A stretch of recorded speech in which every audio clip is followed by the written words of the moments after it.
नमस्कार, मैं हूं सुमित अवस्थी। दामन पे कोई छींट ना खंजर पे कोई दाग, दामन पे कोई छींट ना खंजर पे कोई दाग, तुम कत्ल करो हो कि करामात करो हो। कलीम आजिज का ये शेर उस व्यवस्था पर बारीक सा प्रहार है जिसमें उसके गुनाहों की सजा दूसरों को मिलती है और वो निर्दोष खड़ी रहती है। आज कोरोना हजारों हजार लोगों की जान ले रहा है, लाखों लोग एक दिन में इस मर्ज के शिकार हो रहे हैं, लेकिन सिस्टम का कोई दोष नहीं है। अदालतें तक सरकारों को समझाकर हड़काकर रोज रोज अपना माथा पीट रही हैं। कैसे कैसे कोरोना से निपटोगे? क्यों ऑक्सीजन की कमी बार बार रह जाती है? क्यों वैक्सीन की कमी दिखाई देती है? इंडिया इन तमाम सवालों के जवाब अब जानना चाहता है। आपकी पसंद के हिसाब से खबरों का सिलसिला हम आगे बढ़ाएंगे। इसमें सबसे ज्यादा 26% लोगों ने यह जानना चाहा है कि किसकी लापरवाही से आज वैक्सीन की कमी देश को झेलनी पड़ रही है। वहीं 19% इंडिया ये जानना चाहता है कि कोर्ट के फटकारे बगैर कोरोना पर सरकारें एक्टिव क्यों नहीं होती, जबकि 17% लोग ये जानना चाहते हैं कि पंचायत चुनावों में काशी, मथुरा, अयोध्या जैसे गढ़ पे बीजेपी को क्यों तगड़ा झटका लगा है। सत्ता हो, समाज हो, हर जगह आज कोरोना मंडरा रहा है और ये डरावनी तस्वीर इसलिए और भयानक हो जाती है कि बीते 15 दिनों में ही 50 लाख मामले सामने आ गए।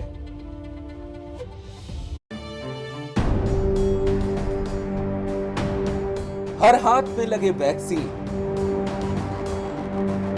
गवर्नमेंट से एक ही रिक्वेस्ट है कि किसी तरीके से वैक्सीन की स्पीड को बढ़ाया जाए। We are waiting since 8 in the morning, so the vaccines are still not yet available. काफी struggle है। हर सांस को मिले ऑक्सीजन, हर बीमार को मिले इलाज। सांस नहीं आ रही थी। दवाई से लेके सिलेंडर तक हम लोग अरेंज कर रहे हैं। इस कोरोना का हो नाश, लेकिन अभी रहिए खबरदार, इस चीज को लाइट ना लें और ये बहुत जरूरी है, क्योंकि कोरोना पहुंचा 2 करोड़ के पार। दरअसल इंडिया की सबसे ज्यादा दिलचस्पी ये जानने में है कि वैक्सीन की कमी क्यों हो जाती है। इसको समझने के लिए पहले आप ये जानिए कि आज हिंदुस्तान में कैसे कोरोना के मामले 2 करोड़ के पार पहुंच चुके हैं। आज हिंदुस्तान सबसे ज्यादा कोरोना मरीज वाला दुनिया का दूसरे नंबर का देश बन चुका है। पहले नंबर पर भारत से आगे अब सिर्फ अमेरिका है। कोरोना से मौत के मामले में भारत, अमेरिका और ब्राजील के बाद अब दुनिया का तीसरा सबसे बड़ा देश है। एक दिन में आज कोरोना के जितने मामले आए हैं उनमें दुनिया में भारत की हिस्सेदारी करीब 53% है। यानी दुनिया में आज जितने लोग कोरोना मरीज हुए उनमें से हर 100 में से 53 लोग हम हिंदुस्तानी हैं। ये ऐसे आंकड़े हैं जिस पर फख्र नहीं कर सकता। एक दिन में कोरोना से पूरी दुनिया में जितनी मौत हुई है उसमें हर तीसरा आदमी हिंदुस्तानी ही है। पिछले 13 दिन से लगातार 3 लाख से ज्यादा कोरोना के नए मामले सामने आ रहे हैं। ये तस्वीर बेहद खराब है और इससे निजात पाने के लिए ही वैक्सीन की सख्त जरूरत है। जिस अमेरिका में सबसे ज्यादा कोरोना के मरीज हुए, सबसे ज्यादा मौत हुई, उसने दिसंबर में ही वैक्सीन लगाने का काम शुरू किया। ऐसा इसलिए कि कोरोना की पहली लहर से ही जो देश आज सबसे ज्यादा प्रभावित दिखाई देते हैं उनके आंकड़े आपको दिखाई देते हैं। कंपैरिजन कर देते हैं अमेरिका के साथ हिंदुस्तान का। 1 से 50 लाख मामले भारत में 231 दिन में हुए थे, अमेरिका में 217 दिन में हुए थे। ये पहली लहर की बात है। तब अमेरिका तेज चल रहा था, भारत की स्पीड कम थी। 50 लाख से, अगला ग्राफिक्स दिखाते हैं, 50 लाख से 1 करोड़ होने के लिए भारत को 94 दिन लगते हैं, अमेरिका को 93 दिन लगते हैं। लगभग मामला बराबरी का आ गया। ये भी फर्स्ट वेव की बात हो रही है। 1 से 1.5 करोड़ के मामले, यानी 50 लाख की ये जो बढ़ोतरी है, भारत में 121 दिन लगे।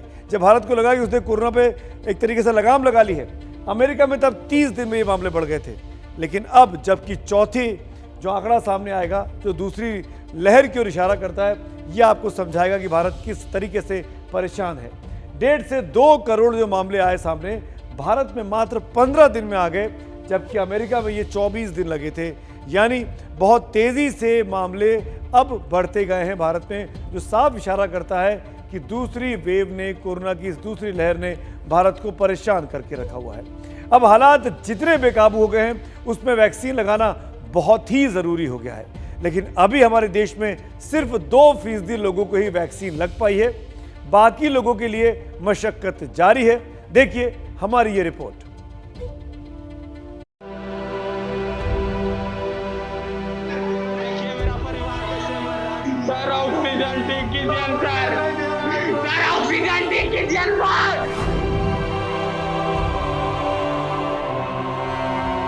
कौन देखेगा देखो दादी के दादी।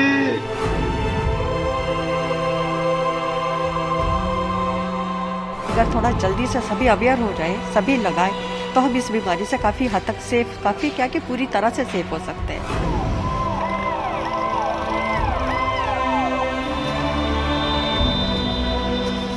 नए के माहौल में सब लोग हैं, कब क्या हो जाएगा इस गांव में कुछ पता नहीं है। हर शख्स डरा हुआ है, कोई नहीं चाहता कि कोरोना उसके आसपास भी भटके। कोई नहीं चाहता कि उसे अस्पताल में बेड के लिए दर दर भटकना पड़े। कोई नहीं चाहता कि ऑक्सीजन की किल्लत के इस दौर में उसे सिलेंडर के लिए तरसना पड़े। कोई नहीं चाहता कि शमशान में अंतिम संस्कार के लिए लगी शवों की लाइन में उसके किसी अपने का शव भी हो।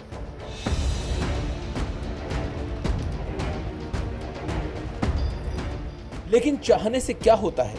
लाखों लोगों को शिकार बना चुका कोरोना कब कहां से शरीर में घुसकर बीमार कर दे, कोई नहीं जानता। बस एक ही चीज है जो उससे बचा सकती है, वो है वैक्सीन।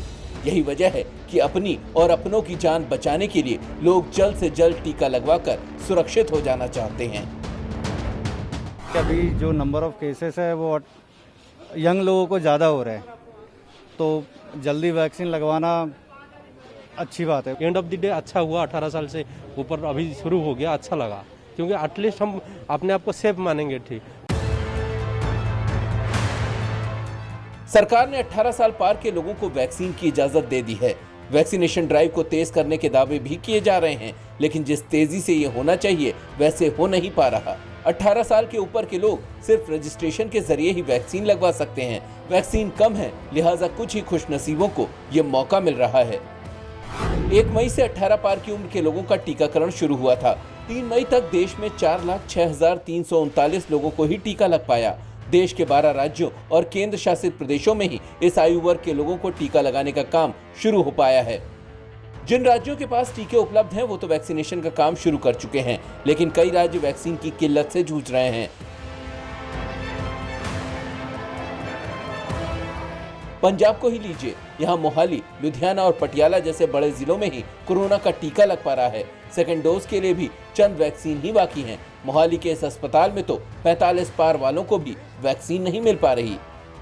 हम यहाँ मोहाली में doctor BR Ambedkar state institute of medical sciences है, मोहाली सिविल हॉस्पिटल के साथ, उसमें खड़े हैं और यहाँ लोग वैक्सीन लगवाने के लिए आ रहे हैं, मगर वैक्सीन नहीं है और उन्हें खाली हाथ यहाँ से जाना पड़ रहा है। इन्होंने बोला कि अभी स्टॉक नहीं है, बोल रहे हैं अभी हमारे पास स्टॉक में नहीं है, पता नहीं कब आएगी, आज कल में आ जाएगी। सेकेंड डोज थी, 2-3 दिन से घूम रहा हूँ, अलग अलग और डिस्पेंसरीज में भी गया हूँ, यहाँ भी आ जाया हूँ, तो एक ही जवाब है कि वैक्सीन नहीं है। आगे भी हालात बहुत बेहतर होंगे कहना मुश्किल है, क्योंकि मई में पंजाब को सीरम इंस्टीट्यूट सिर्फ 3.5 लाख डोज ही देने वाला है। ऐसे में 18 से 44 साल के कितने लोगों को वैक्सीन मिल पाएगी, ये बड़ा सवाल है। मोदी साहब ने बोला कि मैंने कोविड को फतेह पा लिया, कोरोना को फतेह पा लिया। जो वैक्सीन है अब पूरी मात्रा में वो भी नहीं मिल रही, रेमडेसिविर भी पूरी नहीं मिल रही, ऑक्सीजन की भी शॉर्टेज हो रखी है। मध्य प्रदेश में तो 18 पार लोगों को वैक्सीन देने का काम अब तक शुरू नहीं हो पाया। मुख्यमंत्री ने कहा है कि अब 5 मई से ये काम शुरू होगा। मध्य प्रदेश को 5 करोड़ 19 लाख डोज चाहिए। अब जैसे जैसे वैक्सीन आएगी वैसे वैसे ही टीकाकरण का काम आगे बढ़ेगा। जो संभावित संख्या होगी जिसका हमको वैक्सीनेशन करना पड़ेगा 18 से लेकर 44 साल तक की, उसके लिए हमको जो डोजेज की जरूरत पड़ेगी वो 5 करोड़ 29 लाख डोजेज की आवश्यकता होगी। डोजेज के क्रय करने के, खरीदने के ऑर्डर हमने दे दिए हैं।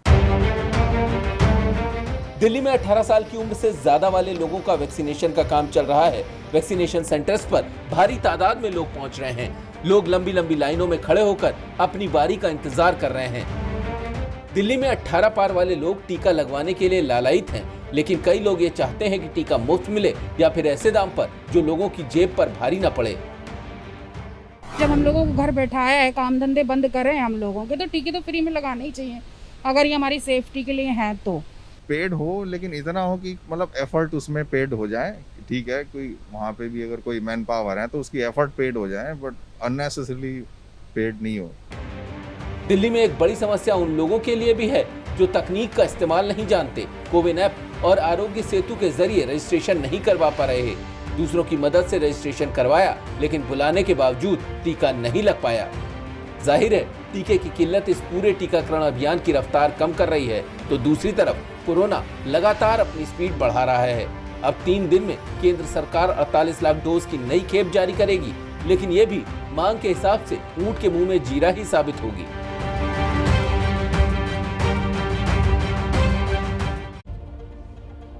देखा आपने किस तरीके से दिल्ली में वैक्सीनेशन सेंटर के बाहर लंबी लंबी लाइनें हैं।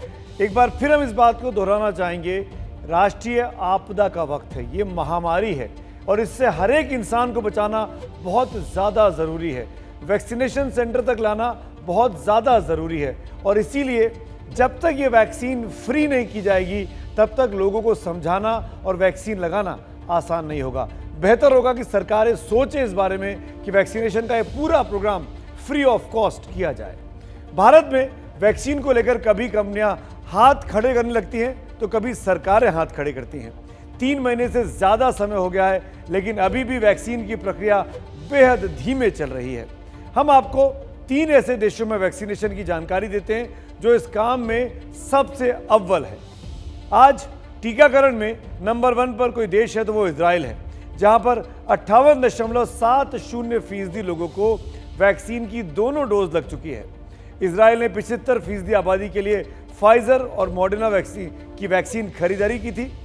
कहीं बाद में वैक्सीन की कमी ना हो जाए इसीलिए उसने दोगुने दाम पर वैक्सीन खरीद ली। उसको रुपए में देखें तो एक डोज की कीमत 2,215,000 रुपए में जाती है। इजराइल ने 7 दिन 24 घंटे अपने लोगों के लिए वैक्सीनेशन का कार्यक्रम कायम रखा था। वो महज 22,000 वर्ग किलोमीटर एरिया वाला देश ने 230 अहम टीका केंद्र बनाकर रखे थे, कार्यक्रम को पूरा किया। दूसरे नंबर पर अमेरिका की बारी आती है, जिसकी आबादी के 29.30% आबादी को वैक्सीन लग चुकी है। वहीं पिछले साल 2 दिसंबर से ही वैक्सीनेशन कार्यक्रम अमेरिका में शुरू हुआ था। 20 जनवरी को अमेरिका की कमान नए राष्ट्रपति जो बाइडेन ने संभाली और 100 दिन के भीतर 10 करोड़ लोगों को टीका लगाने का लक्ष्य रखा था। लेकिन काम अमेरिका में इतनी तेजी से चला कि 19 मार्च को यानी 59 दिन के अंदर ही 10 करोड़ लोगों को टीका लगा दिया गया।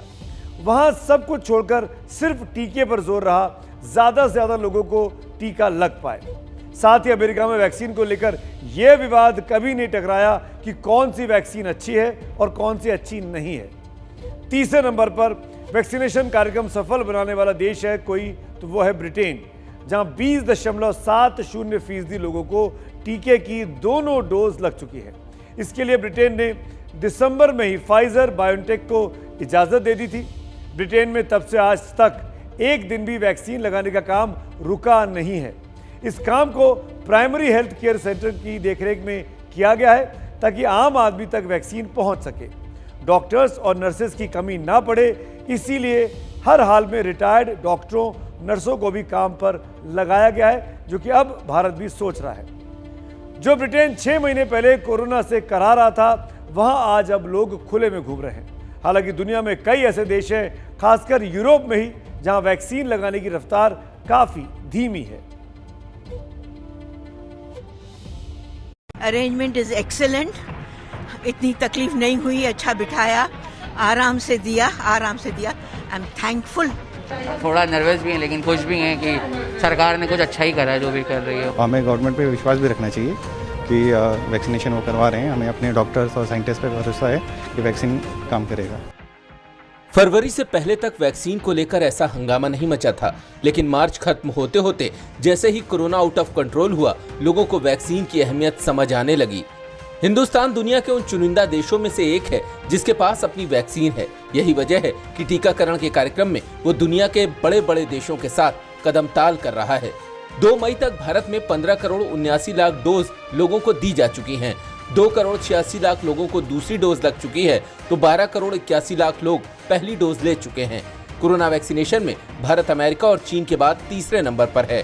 वैक्सीन डोज के मामले में Britain, Brazil, Italy, France, Germany और रूस जैसे विकसित देश भारत से बहुत पीछे हैं।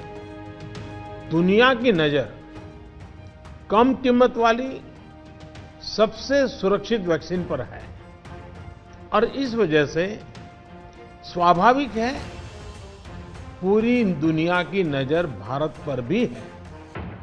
दरअसल वैक्सीन की उपलब्धता को देखते हुए सरकार ने टीकाकरण का काम चरणबद्ध तरीके से शुरू किया। पहले हेल्थ केयर वर्कर्स और फ्रंटलाइन वर्कर्स का नंबर आया, उसके बाद सीनियर सिटीजन, गंभीर बीमारी वाले लोगों को टीके लगे और बाद में 45 साल के ऊपर के लोगों का टीकाकरण हुआ। ये सरकार की सोची समझी रणनीति थी, जिसके चलते जिन लोगों पर ज्यादा खतरा था उन्हें टीका लगाया गया। अब कोरोना के कोहराम में लोगों की जान पर बड़ा खतरा देखकर सरकार ने 18 साल पार के लोगों के टीकाकरण की भी शुरुआत कर दी है।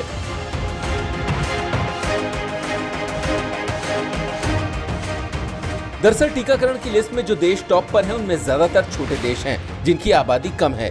जिन देशों की आबादी ज्यादा है, उन देशों में ज्यादातर देशों ने भी टीकाकरण के लिए भारत की ही तरह चरणबद्ध व्यवस्था ही अपनाई है।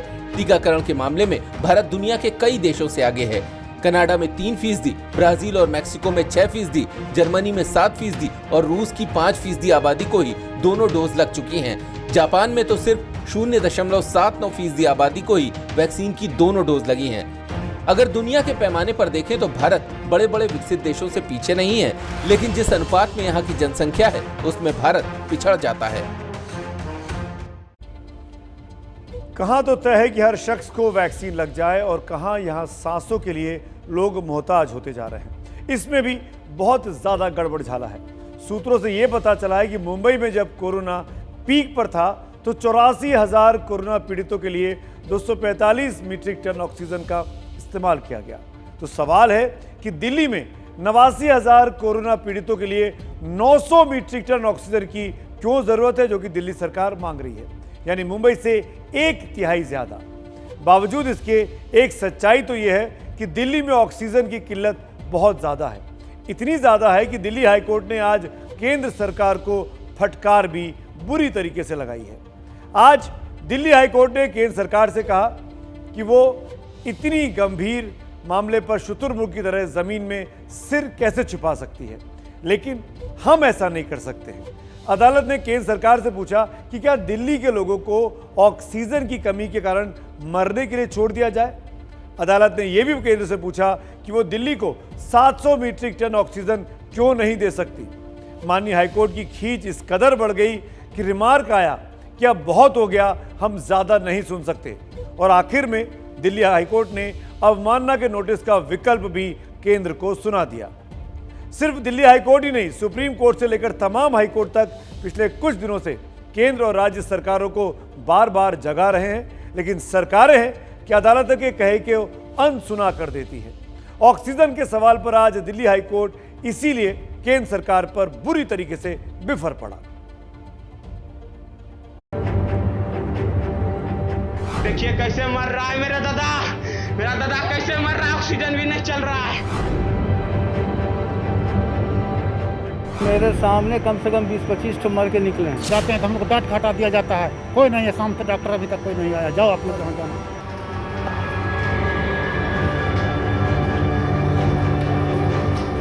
ये जलते हुए इंसानों के बेजान जिस्म नहीं, ये व्यवस्था का निकलता हुआ जनाजा है।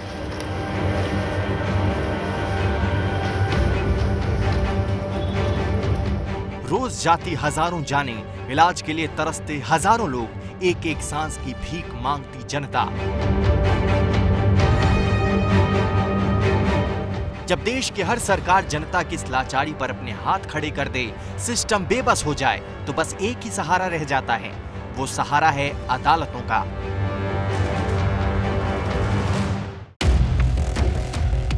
कोरोना को लेकर सुप्रीम कोर्ट से लेकर कई राज्यों के हाई कोर्ट सरकारों को कड़ी फटकार लगा चुके हैं। दिल्ली के बिगड़ते हालात को लेकर हाई कोर्ट में आज भी सुनवाई हुई और केंद्र को दिल्ली हाई कोर्ट ने भी निशाने पर लिया। मामला ऑक्सीजन की सप्लाई का था। कोर्ट ने केंद्र सरकार से पूछा कि ऑक्सीजन की पूरी सप्लाई क्यों नहीं हो रही है, लोग मर रहे हैं। जवाब में वकील ने कहा, आप सुनी सुनाई बातों पर ध्यान मत दीजिए। हाईकोर्ट ने कहा कि आप अंधे हो सकते हैं, हम नहीं। हाईकोर्ट ने केंद्र सरकार से कहा कि आप इतने असंवेदनशील कैसे हो सकते हैं। केंद्र सरकार के वकील ने कोर्ट से कहा कि हमको भावनाओं में नहीं बहना चाहिए। इस पर अदालत ने कहा कि यह भावनात्मक मामला ही है, क्योंकि यहाँ पर लोगों की जान जा रही है। केंद्र सरकार के वकील को वाकई वो सच्चाई नहीं दिखती जहां लोग ऑक्सीजन के एक सिलेंडर के लिए बेसुध भाग रहे हैं। मीटिंग करके अनाउंस किया कि ऑक्सीजन यहाँ पे नहीं है, तो अपने पेशेंट्स को यहाँ से शिफ्ट कर सकते हैं। और इस सर्कमस्टांसेस में हमारे पास कहीं शिफ्टिंग का तो ऑप्शन है नहीं, तो only option is government does something. केंद्र सरकार के खिलाफ दिल्ली हाईकोर्ट ने शो कॉज नोटिस जारी कर ये साफ संदेश दे दिया है कि अगर अभी भी केंद्र सरकार ने सुप्रीम कोर्ट और हाई कोर्ट के उन आदेशों पर अमल नहीं किया जिसमें दिल्ली को उसकी मांग के मुताबिक ऑक्सीजन देने की बात कही गई थी, तो केंद्र सरकार के अधिकारियों के खिलाफ कोर्ट की अवमानना के तहत कार्रवाई सुनिश्चित है। देश की राजधानी में ऑक्सीजन की जबरदस्त कमी है। कई अस्पतालों तक में इस किल्लत से लोगों की मौत की खबरें आ रही हैं। सुप्रीम कोर्ट पहले ही इसे लेकर केंद्र को कड़ी फटकार लगा चुका है और अब दिल्ली हाई कोर्ट ने ऑक्सीजन सप्लाई पर कड़ा रुख अपनाया है। यही नहीं, हाई कोर्ट ने दिल्ली सरकार के उस अनुरोध के बारे में भी केंद्र से दरियाफ्त की जिसमें दिल्ली में सेना की मदद लेने की बात कही गई है। साथ ही मोहल्ला क्लिनिक की जितनी धूम पिछले दिनों दिल्ली सरकार ने बनाई थी, उसकी भी हवा अदालत ने निकाल दी। हाईकोर्ट में मौजूद एक वरिष्ठ वकील ने यह सलाह भी दी कि दिल्ली सरकार ने जो मोहल्ला क्लिनिक बनाई है उनका इस्तेमाल भी इस आपदा के वक्त में किया जा सकता है। जवाब देते हुए दिल्ली सरकार के वकील ने कहा कि उन मोहल्ला क्लिनिक में एक डॉक्टर और एक नर्स ही मौजूद होते हैं और वहां पर टेस्टिंग का काम तो जरूर किया जा सकता है, लेकिन उससे ज्यादा कोई मदद नहीं हो सकती। और इसी पर टिप्पणी करते हुए दिल्ली हाईकोर्ट ने यहां तक कहा कि अगर इस आपदा के वक्त में भी ये मोहल्ला क्लिनिक हमारे ज्यादा काम नहीं आ सकती, तो फिर इतना बड़ा इंफ्रास्ट्रक्चर खड़ा करने का मतलब ही क्या था। दिल्ली हाईकोर्ट ने आईसीएमआर से भी ये कहा कि वो लोगों में कोरोना को लेकर जागरूकता फैलाएं। सरकारें कुछ करे ना करे, लेकिन पिछले कुछ समय से अदालतें जरूर काम करती हुई दिखाई दे रही हैं। जैसे जैसे कोरोना की रफ्तार बढ़ती गई है, अदालतों की बेचैनी भी बढ़ती जा रही है, खासकर सरकारों की निष्क्रियता को देखते हुए। और इसीलिए अक्सर ऐसा हुआ है कि जब अदालत की फटकार लगी तो सरकार जागती हुई दिखाई दी। आपको याद होगा, कल पटना हाईकोर्ट ने नीतीश कुमार सरकार को फटकार लगाई, लोगों की जान बचाने के लिए लॉकडाउन लगाओ, तो आज वहां पर लॉकडाउन लगा दिया गया 15 मई तक। 28 अप्रैल को सुप्रीम कोर्ट ने केंद्र सरकार से वैक्सीन पर यह पूछा था कि एक ही देश में वैक्सीन के अलग अलग दाम कैसे हो सकते हैं। साथ ही सबसे बड़ी अदालत इतने गुस्से में थी कि उसने केंद्र को समझाया कि कोरोना एक राष्ट्रीय आपदा है और इस घड़ी में हम मूक दर्शक बनकर नहीं रह सकते। 27 अप्रैल को गुजरात हाईकोर्ट ने रूपाणी सरकार को फटकार लगाई कि कोरोना से हालात बेकाबू हैं और ऐसे में कुछ ठोस कदम उठाओ, हमें गुलाबी तस्वीर मत दिखाओ। 27 अप्रैल को ही इलाहाबाद हाईकोर्ट ने यूपी पुलिस और चुनाव आयोग को फटकारा कि पंचायत चुनावों में से फैले कोरोना के लिए जिम्मेदार कौन है और ड्यूटी पर तैनात 135 कर्मचारियों की जान चली गई, उनकी जान बचाने के लिए क्या किया गया। आपको याद होगा, 26 अप्रैल को मद्रास हाईकोर्ट ने चुनाव आयोग पर हत्या का मुकदमा चलाने की बात भी कही थी। अदालतें एक्शन में हैं, सरकारें एक्शन में हैं, लगातार दावा कर रही हैं। सबका यही कहना है कि वो कोरोना से लोगों को बचाने में जुटे हुए हैं। जब तक कोरोना काबू में नहीं आता, वैक्सीन सबको लग नहीं जाती, तब तक बचाव आपके हाथ में है, और वो है मास्क पहनना, सामाजिक दूरी का पालन करना। और इसीलिए हमने #MaskUpIndia नाम की ये मुहिम छेड़ी हुई है, जिसके जरिए हम आप तमाम लोगों से अपील कर रहे हैं कि मास्क पहनकर रखने की कसम खाइए, मास्क पहनी हुई सेल्फी लीजिए और हमको भेजिए। हम आपकी तस्वीर को दिखाकर बाकी तमाम देशवासियों को प्रेरित करेंगे, उनसे कहेंगे कि आपसे सीखें कि मास्क इस वक्त में लगाना सबसे बड़ा बचाव है कोरोना के संक्रमण को फैलने से रोकने का। तो हैशटैग मास्क अप इंडिया में शिरकत करने के लिए आप तमाम साथियों का बहुत बहुत शुक्रिया मैं अदा करना चाहूँगा। लेकिन इसी नोट के साथ कि आप मास्क पहने रहने का प्रण लेकर रखेंगे जब तक कि कोरोना से निजात नहीं मिलती। जब कोरोना उफान पर था तब उत्तर प्रदेश में पंचायत चुनाव हो रहे थे। अब उसी पंचायत चुनाव के नतीजे सामने आ गए हैं और उसके जरिए यूपी की ग्रामीण जनता ने हुक्मरानों को जो पैगाम दिया है, आइए उसको समझते हैं और आपको दिखाते हैं। जनता ने सरकार को पहला संदेश दिया है कि कोरोना बेलगाम हो चुका है और इसे रोकने के लिए उपाय करने की जरूरत है।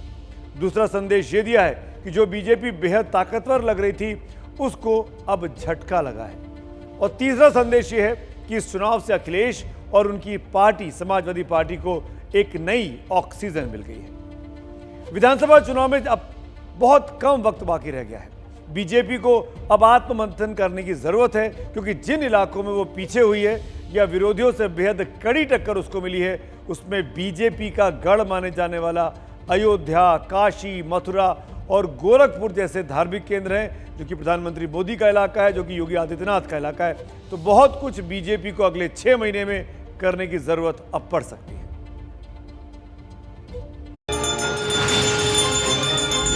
काशी,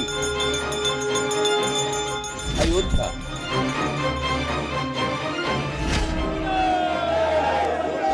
मथुरा, गोरखपुर,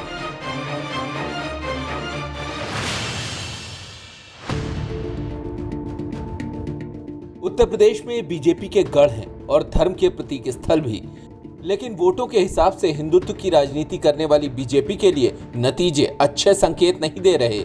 इन जगहों पर तो समाजवादी पार्टी कहीं बीजेपी को कड़ी टक्कर दे रही है तो कहीं बहुत आगे निकल गई है।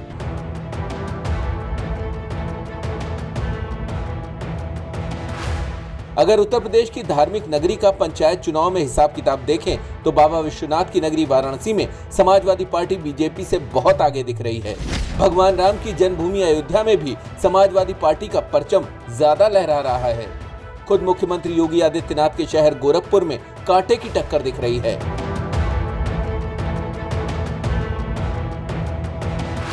हालांकि मथुरा में समाजवादी पार्टी पीछे दिख रही है, लेकिन वहां भी बीएसपी बीजेपी को कड़ी टक्कर दे रही है।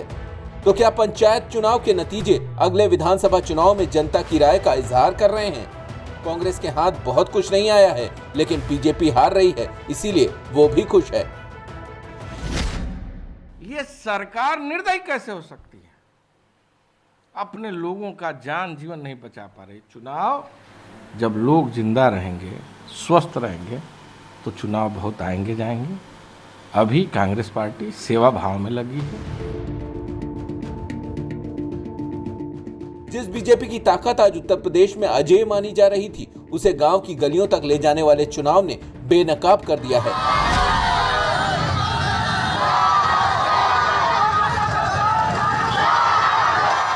पंचायत के चुनाव में समाजवादी पार्टी बीजेपी के बराबर तनकर खड़ी हो गई है। अब अगले साल यूपी में विधानसभा के चुनाव होने वाले हैं। उससे पहले ही पंचायत चुनावों में लोगों का रुझान बता रहा है कि राम से आगे लड़ाई रोटी तक पहुंच चुकी है। समाजवादी पार्टी ने बनारस में, प्रयागराज में, अयोध्या में भारतीय जनता पार्टी को धूल चटा दी है और गोरखपुर जो योगी जी का गढ़ माना जाता है, वहां पे नाक को दम कर रखी है। पंचायती चुनाव में पूरे उत्तर प्रदेश में समाजवादी पार्टी ने अपना परचम लहराया है। यूपी पंचायत चुनाव के नतीजों को अगर डिकोड किया जाए तो कहा जा सकता है कि कोरोना की महामारी से निपटने में प्रशासन की नाकामी बीजेपी को भारी पड़ रही है। एसपी और बीएसपी को निष्क्रिय समझने की भूल बीजेपी को महंगी पड़ रही है। पंचायत के नतीजों से ये भी लगता है कि लोगों की नाराजगी बीजेपी से ज्यादा है, दूसरे दलों के प्रति लगाव कम। बड़े स्तर पर बीजेपी के बड़े नेताओं की छवि भले मजबूत दिखती हो, लेकिन स्थानीय और ग्रामीण अंचलों में लोगों की नाराजगी बढ़ रही है। जिस तरह कई जगहों पर बागियों ने जीत हासिल की, उससे लगता है कि बीजेपी को विरोधियों से ज्यादा बागियों से खतरा है। तो अब चुनौती बीजेपी के सामने है कि कैसे वो इस पंचायत की हार से फटी अपनी छवि को रफू करती है, क्योंकि अब अगली लड़ाई विधानसभा के चुनाव ही हैं। इस बार पंचायत चुनाव में जो हुआ उसके बाद पार्टी को अपनी रणनीति पर विचार करना पड़ेगा कि क्या हिंदुत्व और जिस सामाजिक आधार के साथ अब तक वो यूपी में करिश्मा कर पा रही थी, क्या अगले साल की शुरुआत में होने वाले विधानसभा चुनाव में उसे वो दोहरा पाएगी। हार सिर्फ धार्मिक प्रतीकों वाले शहरों तक नहीं सिमटी है, बल्कि पूरे सूबे में विपक्ष से बीजेपी को कड़ी टक्कर मिली। अब देखिए ना कि लखनऊ की मोहनलालगंज सीट से 2 बार सांसद रह चुकी और जिला पंचायत चुनाव में बीजेपी प्रत्याशी रीना चौधरी को भी हार का सामना करना पड़ा है। उन्हें समाजवादी पार्टी की प्रत्याशी ने मुकाबले में हरा दिया।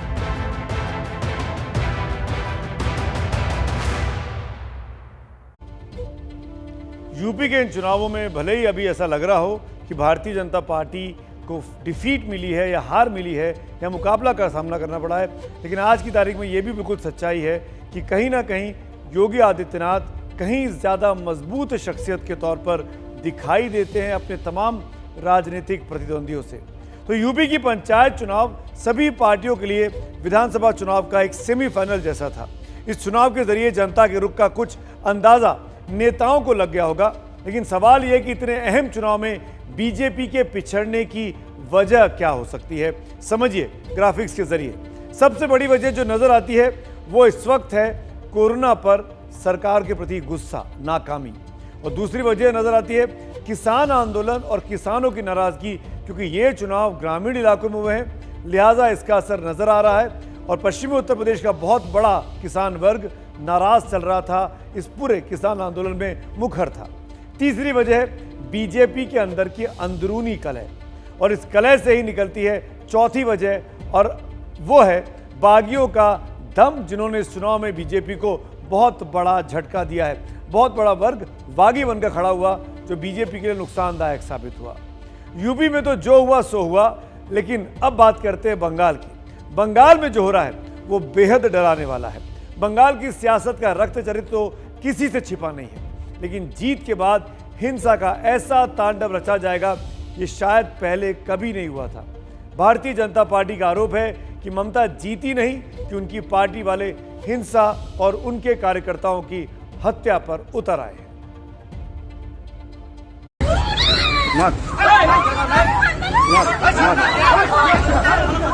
लोकतंत्र की जीत का जश्न खून के छींटों से मनेगा, ये किसने सोचा था। गुरुदेव रवींद्रनाथ टैगोर और स्वामी विवेकानंद की मिट्टी में बेगुनाहों का खून घोला जाएगा, ये किस जीत की परिभाषा में आता है। लेकिन पश्चिम बंगाल में ममता बनर्जी ने जीत की हैट्रिक क्या लगाई, उनके समर्थक खून की होली खेलने लगे। बीजेपी हार के सदमे वाली गली से निकलकर विरोध की सड़क पर उतर आई। तो ममता जी चुनाव जीतने के बाद जो आपकी पार्टी ने जो तांडव किया है वह बताता है कि आपको प्रजातंत्र में कितना विश्वास है।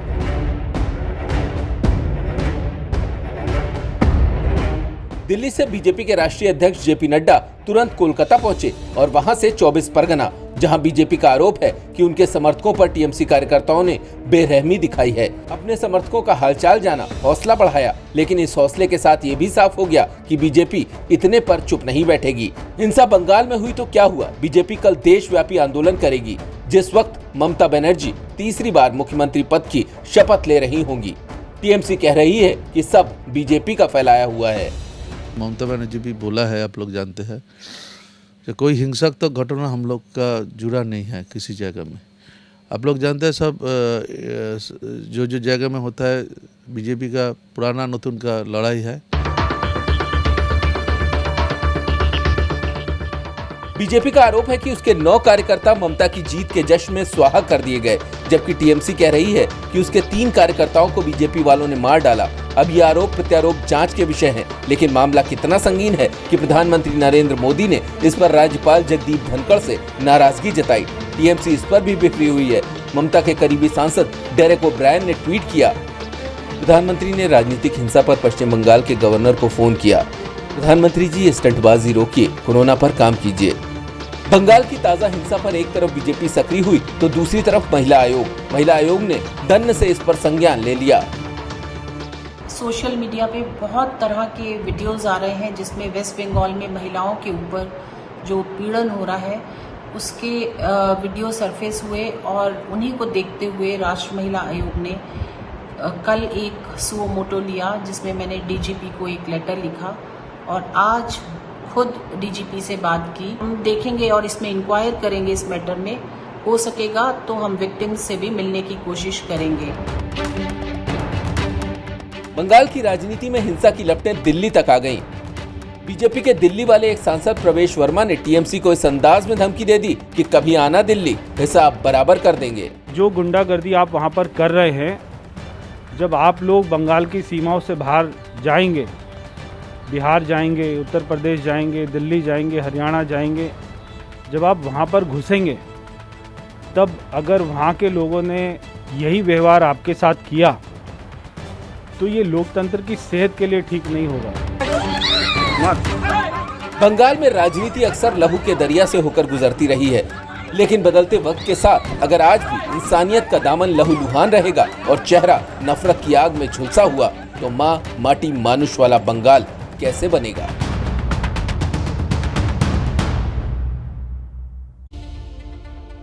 अब कल ममता बनर्जी शपथ लेंगी तीसरी बार, लेकिन उससे पहले बिगड़े हालात पर आज उन्होंने हिंसा की समीक्षा बैठक की। बंगाल में हो रही राजनीतिक हिंसा पर हर कोई विरोध जता रहा है, चाहे वो राजनीतिक दल हो या फिर आम लोग। लेकिन विरोध की सीमा अगर हर मर्यादा लांघ जाए तो उसे आप क्या कहेंगे? उसे आप कंगना रनौत कहेंगे। हर मुद्दे पर कूदने वाली कंगना एक बार फिर बंगाल हिंसा पर बोली है, लेकिन ऐसा जहर उगला कि उनका ट्विटर अकाउंट ही सस्पेंड कर दिया गया है। ये तस्वीर आज उनके जो उन्होंने ट्वीट का वीडियो किया बंगाल हिंसा को लेकर, वहीं से तस्वीर का ग्रैब निकाला गया है। बाकायदा दुखी थी, रोती हुई दिखाई दी कि आखिरकार बंगाल में इतनी हिंसा क्यों हो रही है। सुनते हैं कंगना को।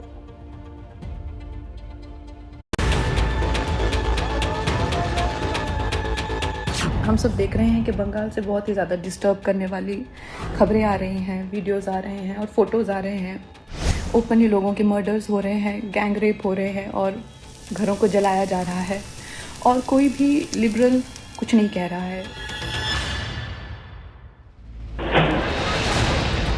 मामला महाराष्ट्र का हो, यूपी का हो या फिर बंगाल का, आंच बीजेपी पर आए, बात हिंदुत्व की हो, तो कंगना भला खनकने से कहां पीछे रह जाती हैं।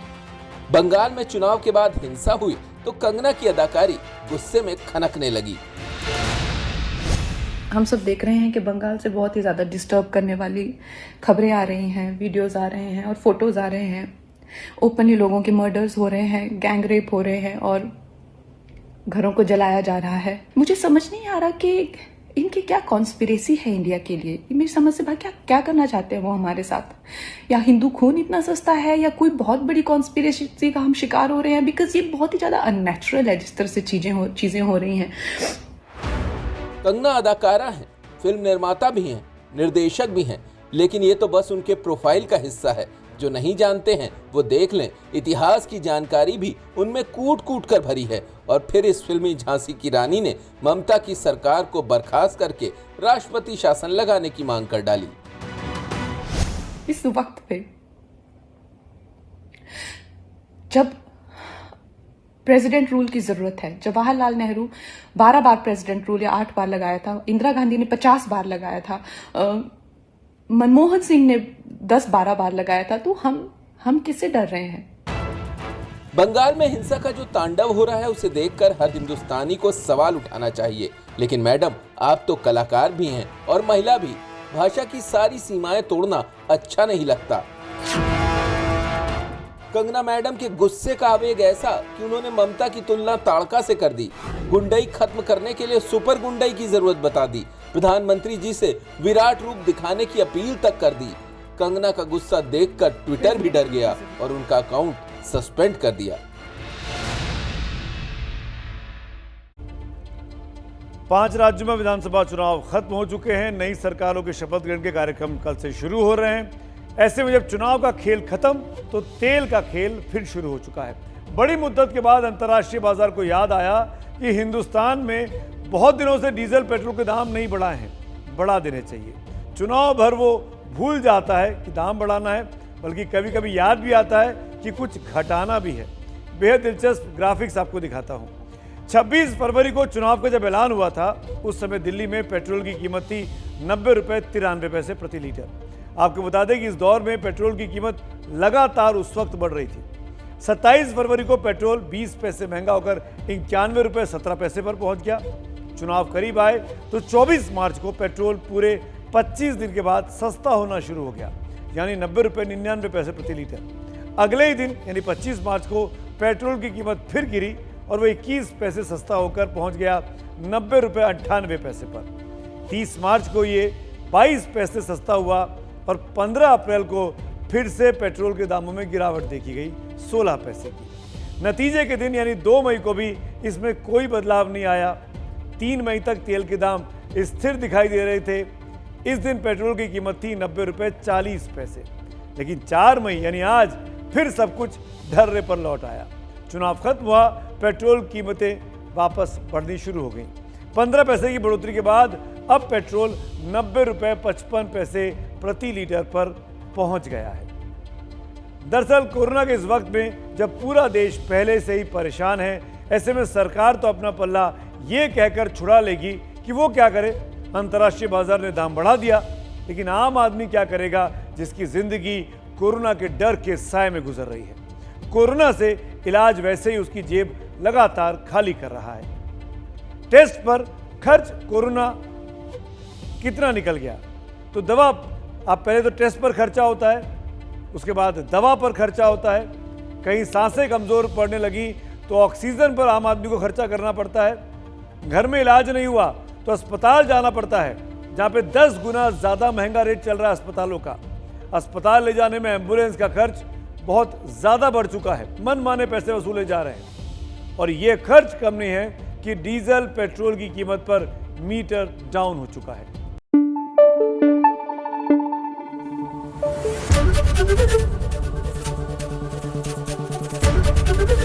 एबीपी न्यूज आपको रखे आगे।